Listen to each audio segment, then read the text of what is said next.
Salam jumpa kembali Bapak Ibu dan Saudara-saudara. Hari Minggu besok kita akan merayakan hari turunnya Roh Kudus.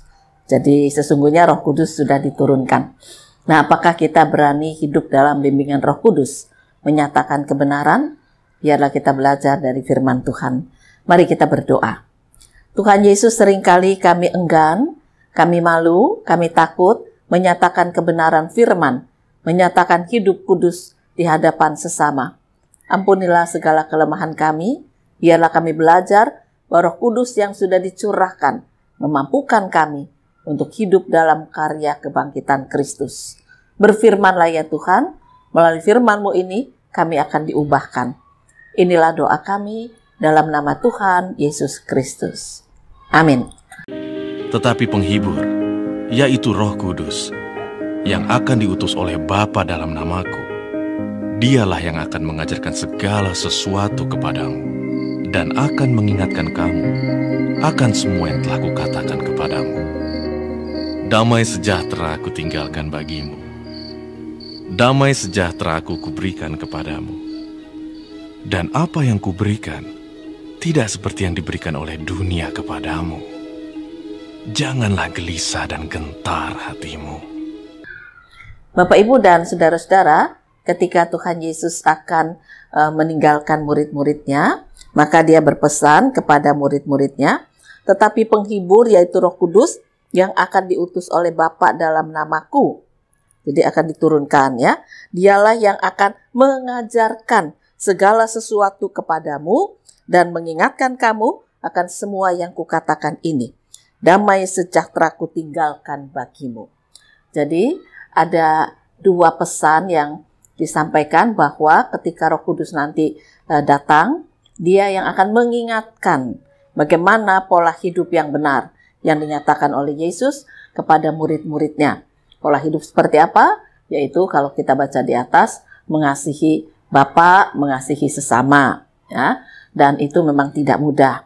Tetapi bukan cuma pesan itu, Yesus juga menyampaikan damai sejahteraku. Jadi untuk menyatakan kehidupan baru dalam pimpinan Roh Kudus, Yesus tahu itu tidak mudah. Maka dibekali juga dengan damai sejahteranya.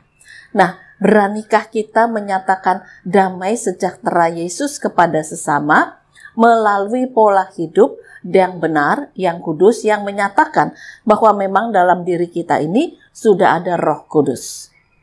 Bapak, Ibu, dan saudara-saudara, seorang gadis, dia berusia 19 tahun, dia ditaksir oleh seorang pemuda yang beberapa tahun usia di atasnya, tetapi sudah bekerja, sudah mapan, ya, orangnya cakep lagi, lalu baik lagi, ya. Tetapi sayangnya gadis ini tidak mau.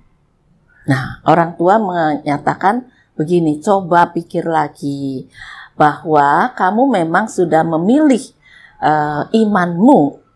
Ya, keluarga ini memang bukan keluarga Kristen. Tetapi gadis ini setahun yang lalu, jadi umur 18, dia menerima Yesus. Lalu pada usia 19 ditaksir oleh seorang pemuda, tapi sayangnya bukan orang Kristen. Nah, orang tuanya mengatakan, pikir lagi. Pemuda itu sudah mapan, cakep, baik, sudah kerja lagi. Ya, apalagi yang dicari? Mau coba kamu pikir. Kamu kan terima Yesus baru 1 tahun, sebelumnya belum. Ya. Tetapi gadis itu mengatakan, enggak, saya mantap terima Yesus. Oleh karena itu, saya akan berjalan atau menempuh hidup sesuai dengan iman saya pada Yesus. Nah, ketika teman-temannya tanya, lalu keluarganya juga tanya, kenapa kamu tidak jatuh cinta atau pada laki-laki itu? Ya, saya tahan diri saya. Kalau dilihat dari penampilan, wadah, begitu banyak gadis yang jatuh cinta. Sebetulnya, ketika kami berdekatan dulu, dalam rangka berkenalan, ya mulai tumbuh itu cinta. Tapi kemudian saya ingat bahwa saya sudah memilih jalan hidup. Apa kamu nggak pergumulan? Pergumulan berat. Ya. Lalu saya diingatkan oleh firman Tuhan, Roh Kudus akan mengingatkan, kalau kamu mengasihi Bapa, aku mengasihi kamu. Dan itu berarti Bapa di surga akan memelihara hidup saya. Tidak mungkin saya dikasih yang lebih jelek. Pasti saya akan dikasih yang lebih baik. Maka saya mantapkan diri saya untuk tidak bersama dengan laki-laki itu. Nah, firman Tuhan itu yang menguatkan, meneguhkan karena dia merasa ada Roh Kudus yang memampukan dia menempuh perjalanan hidup walaupun harus kehilangan cinta, kehilangan orang bilang masa depan yang baik, tetapi dia yakin Bapa memelihara hidup dia. Oleh karena itulah dia tidak mau untuk bersama dengan laki-laki yang tidak mengenal Yesus. Nah, Bapak Ibu dan saudara-saudara, gadis ini bertumbuh dalam iman dengan sangat baik, dia kepingin melayani. Tapi dia bilang, apa ya yang bisa saya layani? Karena saya ini baru katakan seumur jagung mengenal Yesus. Saya kepingin belajar banyak tentang Yesus. Kekuatan imannya sudah bagus ya, dia pegang perkataan janji Yesus, Roh Penghibur, Roh Kudus akan mengingatkan kamu, menguatkan kamu, memampukan kamu. Maka damai sejahteraku kutinggalkan. Pegang teguh. Lalu ketika dia bergumul, dia ingin melayani Tuhan dalam keterbatasan pengetahuan Alkitab yang belum banyak. Ada seorang temannya, guru sekolah minggu, berkata, ayo ngajar sekolah minggu. Nah, dia bilang, apa yang harus saya sampaikan? Nyanyi, aku tidak bisa. Bercerita apalagi? Karena saya sendiri baru belajar tentang firman Tuhan. Lalu temannya itu berkata begini, mau tidak melayani? Mau, oke. Di kelas saya ada beberapa anak yang membutuhkan guru les. Karena di bidang tertentu, anak ini sangat lemah. Tetapi orang tuanya tidak mampu mengeleskan anak ini karena dana. Mau enggak kamu membantu anak-anak ini? Aku tahu kamu mampu di bidang ini. Tapi nggak ada yang bayar loh. Wah, dengan sukacita gadis itu menjawab, mau. Oke, ini mungkin yang dijawab oleh Tuhan. Bahwa saya mau mengenal kasih Tuhan, mau menyampaikan kasih Tuhan, mau melayani Tuhan. Justru dengan ini, saya pengetahuan Alkitab belum banyak. Tapi saya bisa beberapa mata pelajaran yang anak-anak itu kurang mapan lah, katakan gitu ya, kurang baik. Oke, boleh. Jadi setiap minggu selesai sekolah minggu, selesai saya ibadah, saya tidak pulang, anak-anak itu boleh les sama saya. Ya, saya bantu pelajarannya tanpa bayar. Ternyata semester berikutnya anak-anak ini mendapat nilai yang sangat bagus. Nah, beberapa orang tua murid justru yang mampu mengatakan, aku sudah les mahal bayarnya, anakku tidak maju-maju. Dah, les sama kamu aja. Nah, boleh, dia bilang sini malah gratis, tidak apa-apa. Majelis gereja melihat pelayanan anak ini sangat baik atau gadis ini sangat baik.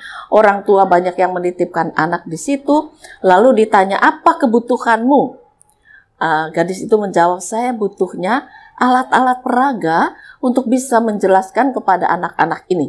Jadi bukan alat peraga sekolah minggu, tapi bagaimana metode saya ini bisa membuat anak-anak muda mengerti pelajaran umum, bukan pelajaran sekolah minggu ya. Akhirnya disediakan. Dan banyak orang tua yang akhirnya membantu kehidupan gadis ini.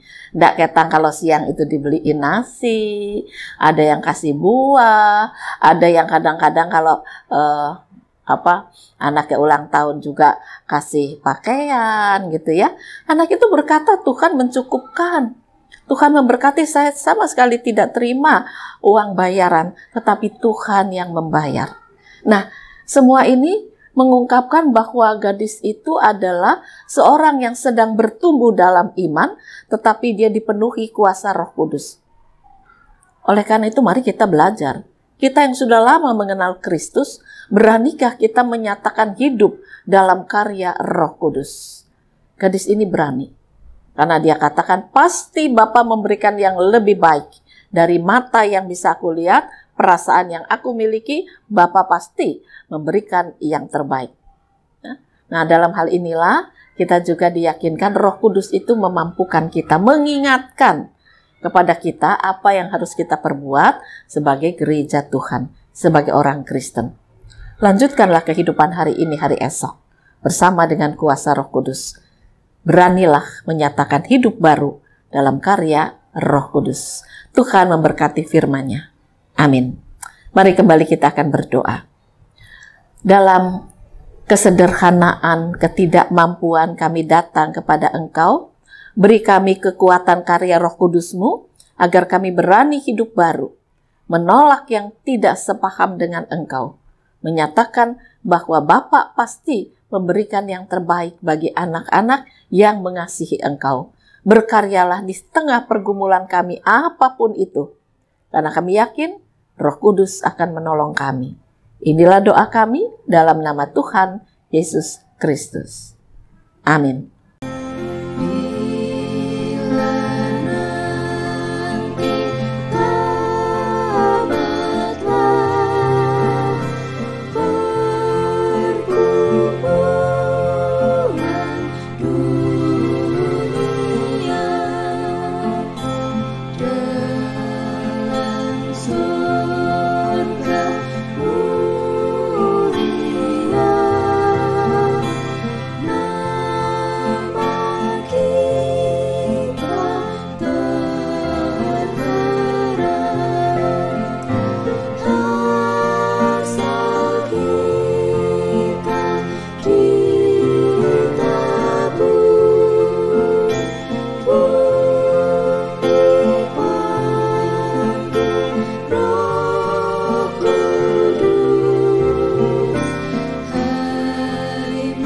Musafir ikut